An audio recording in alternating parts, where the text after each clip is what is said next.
I started my career at a law school as a voting rights attorney. And what I knew going into election, that this is going to be one of the most challenging elections in history.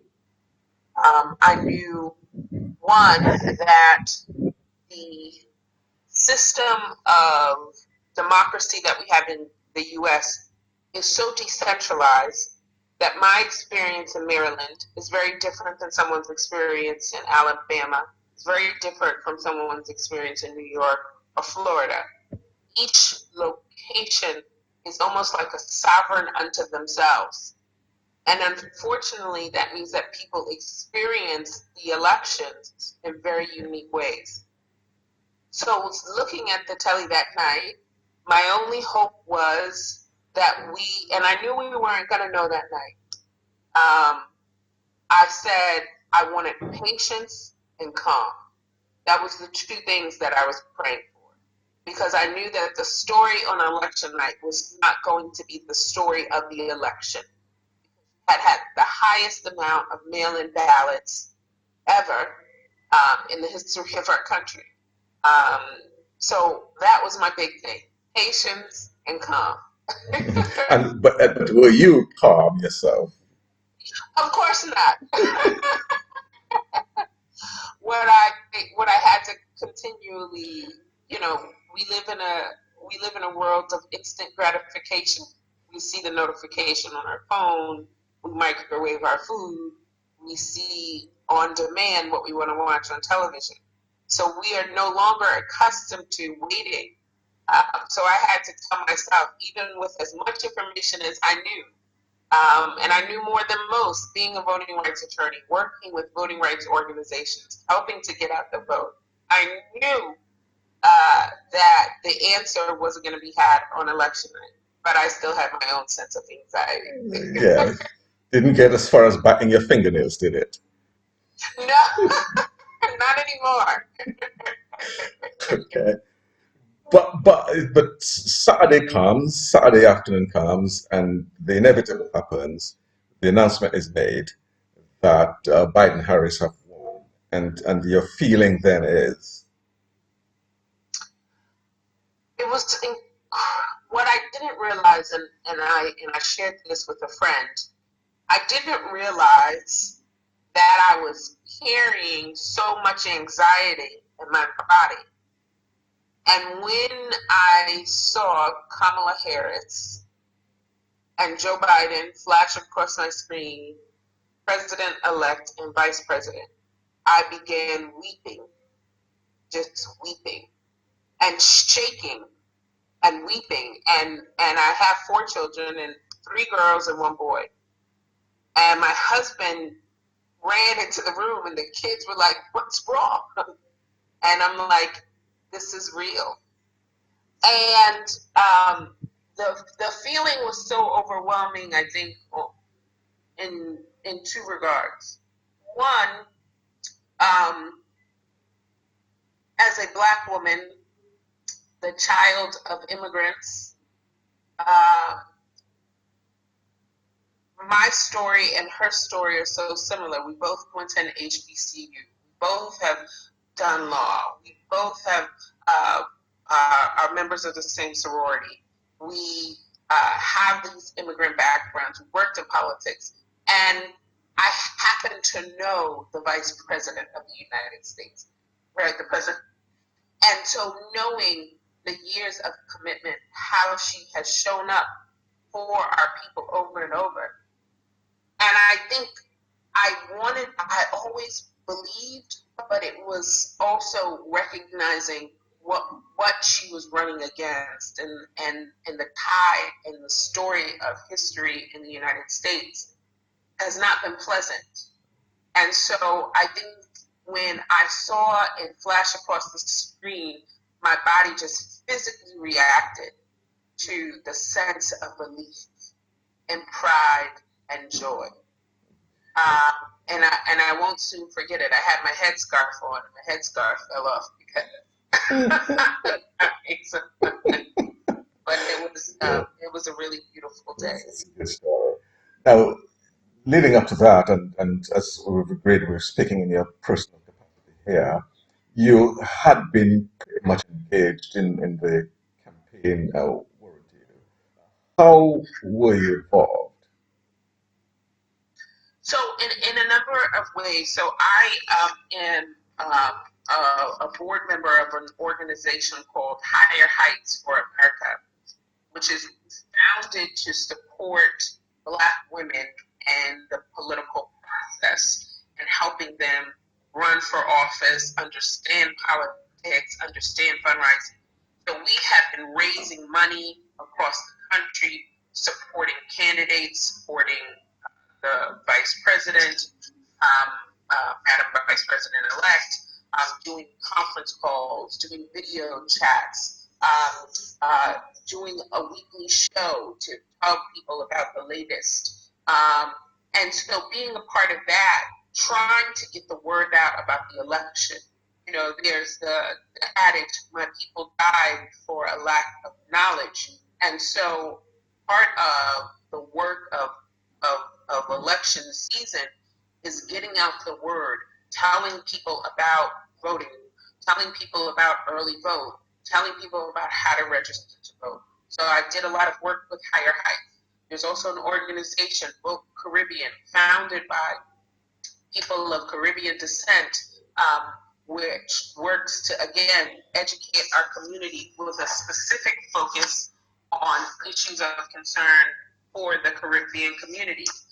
So me, as someone who spent much of my career in politics, I was able to talk about um, why this was so important, the immigration status for so many of our family members, what it would mean for a change in immigration status, what the difference is in the candidates, how it would be important for our communities to be thought about around businesses. So many of our communities really have been able to survive because of the small businesses, but yet COVID has put us in a different place. So really telling people and educating people about the stakes, the differences between the candidates. And so I spent much of the year doing that, workshops, conference calls, and because it's COVID, we all had to get used to doing this online, using our social media platforms. And so that was a new experience, but I was so proud to be a part of it because I knew that if we could just connect with our people, that we could get the vote out and make a difference. And we've seen it. You look at states like Georgia, where you have a large Caribbean American population, has now gone Democrat. Has for the president, and the polls right now say that the Democrat is leading in the Senate runoff races. That doesn't happen without our community. You look in New York City, you look in places like Pennsylvania. There's a large Caribbean American population in Philadelphia. That doesn't happen without us showing up and engaging community. And therefore, I'm interpreting here that the Caribbean American vote is certainly for that campaign and in future campaigns going to be critical to the process, isn't it? Without question, I think there obviously was the power of the symbolism, right? We're doing we're having a national and really a global conversation about symbols, about these statues of people who represent a time past, really encapsulated in colonialism and racism, and here the Confederacy, and really saying we no longer stand for those symbols as representative of our countries, of our nation. And the symbolism of having the daughter of immigrants to take the role of the second highest role in the country was a motivating factor, I think, for our community. But what happened, and as we see, there are all of these informal networks, that we have in our communities, where you can have, all of the folks who are involved in clothing or fashion or music were even getting engaged, and so they were bringing in a new community here. I did Instagram Live with with popular soca artist and Anya Young-Chi, who won Project Runway and is a fashion designer. And we did an Instagram live. So 3 different communities: me in politics, her in fashion, and then music, all coming together to really talk about each of the way each of us were showing up in this election and why it was so important. And so I think we're seeing the diaspora. My husband is African. You similarly saw an engagement in the African community. You are seeing Black Americans showing up. My mother is a third generation New Yorker, but her roots are in Florida, coming up to the Deep South through time of slavery. And so you see the stories of Black people across the diaspora showing up because we saw one of our own on the ticket and we wanted to support. And I think that was significant and powerful. So that was a key motivating factor for the Caribbean woman, was it? Yeah. Without question, first off, Black women for the Democratic Party specifically are the base. 91% of Black women showed up. But you know what? Almost 85% of Black men showed up for this president. So I always think it's important.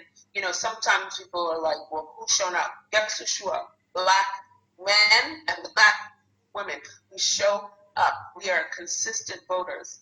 And I think the reason is we have more at stake than anybody else with each of these elections. We are at a point in history that we recognize these decisions on who's in power directly affects our communities, and we have more at stake. We can't have purity tests. We can't fall in love. We are earnest, pragmatic people, and we recognize that the tide of history has not turned in our direction, but yet we are resilient and more hopeful than most because we recognize the power in an instant if someone takes a stand. And now we're going to see that firsthand.